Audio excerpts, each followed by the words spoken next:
ओम शांति, ओम शांति, ओम शांति, ओम शांति। आज सबसे पहले ग्रहण पर समझाएंगे सबको, ठीक है?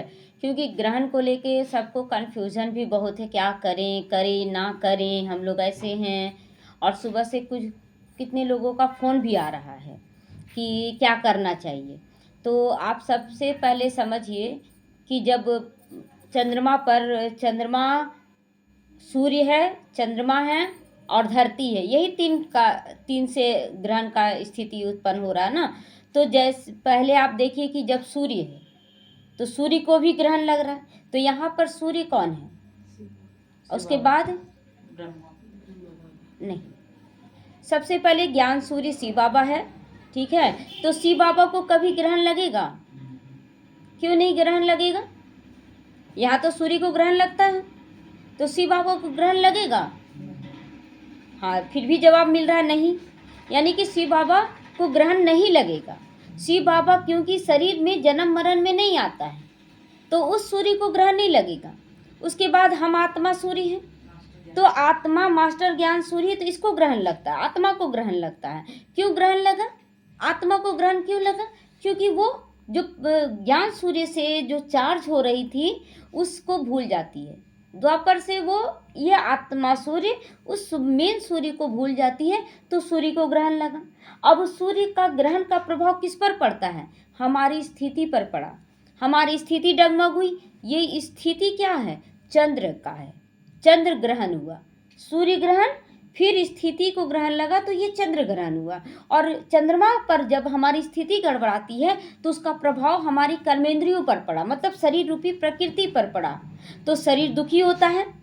तो उसी तरह यहाँ पर सूर्य को ग्रहण लगा, चंद्रमा को ग्रहण लगा, और इसका प्रभाव धरती में रहने वाले लोगों को पर पड़ रहा है। धरती वाले लोगों पर, जो धरती पर ही सोच रहे कि मेरा सब कुछ है, यहाँ पर उनको ग्रहण लग रहा है। तो अब सवाल उठता है, क्या हमारे ऊपर ग्रहण अब लगेगा? हमारे ऊपर नहीं लगेगा। हमारे ऊपर, हम प्रकृति को जीतने वाले प्रकृति जीत है बन गए हैं, और हम डायरेक्ट अभी हम ज्ञान सूर्य से आत्मा रूप से कनेक्ट हो रहे हैं। देह भान को हम लोग छोड़ रहे हैं, तो हमारे ऊपर उसका ग्रहण का कोई प्रभाव नहीं। अब कहते हैं लोग कि जैसे खाना बनाएं तो तुलसी का पत्ता रखना। हाँ, तुलसी औषधीय पौधा है, औषधीय पूरी तरह से पौधा है, और उससे नेगेटिव एनर्जी दूर हो जाता है, जो भी होता है। लेकिन किसके लिए? उन लोगों के लिए। तो हम लोगों से ही प्रकृति तैयार हो रही है, हम लोगों से ही। तो जब हम पूरी तरह से पवित्रता को धारण कर रहे हैं, बाबा के अनुसार चल रहे हैं, तो हमारी स्थिति का प्रभाव ही ना प्रकृति पर सब पर पड़ता है। तो इसीलिए स्थूल चीज़ों, लोग, बाबा क्या बोलता है कि लोग स्थूल चीज़ों पर आ गए हैं और सूक्ष्म चीज़ों को भूल गए हैं। हम लोग अपनी पवित्रता को छोड़ दिए, पूरा खान पान रहन सहन सब कुछ अपवित्र है। तो स्थूल चीज़ों का साधनों का यूज कर रहे हैं ना, उसका सहयोग ले रहे हैं कि ठीक हो जाएगा। लेकिन कितने देर तक? क्या ग्रहण नहीं लगा है अभी? अभी तो सभी लोगों पर ग्रहण लगा है।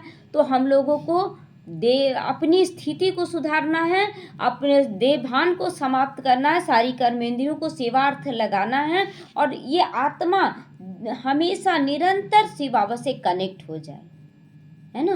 तब जाके हम लोगों के ऊपर कोई ग्रहण नहीं होगा, और हम लोगों की पवित्रता का प्रकाश स्थूल चीज़ों पर, यानी सूर्य, चंद्रमा, धरती पे रहने वाले सब पर पड़ रहा है ना। तो हम लोगों को योग युक्त रहना है, देह भान से बिल्कुल न्यारा होना। यही है ग्रहण का राज, और हम लोगों को इसको पालन करना है कि हमें पवित्र रहना है और शिव बाबा से कनेक्ट रहना, योग युक्त होकर सबको सकाश देना। क्योंकि ग्रहण माना सबको दुख लग रहा है ना, ग्रहण लगना माना दुख हो रहा है, सबको दुखी हो रहा है। हम लोगों को, प्रकृति को भी, आत्माओं को भी, सबको सकाश देना है ना। ओम शांति।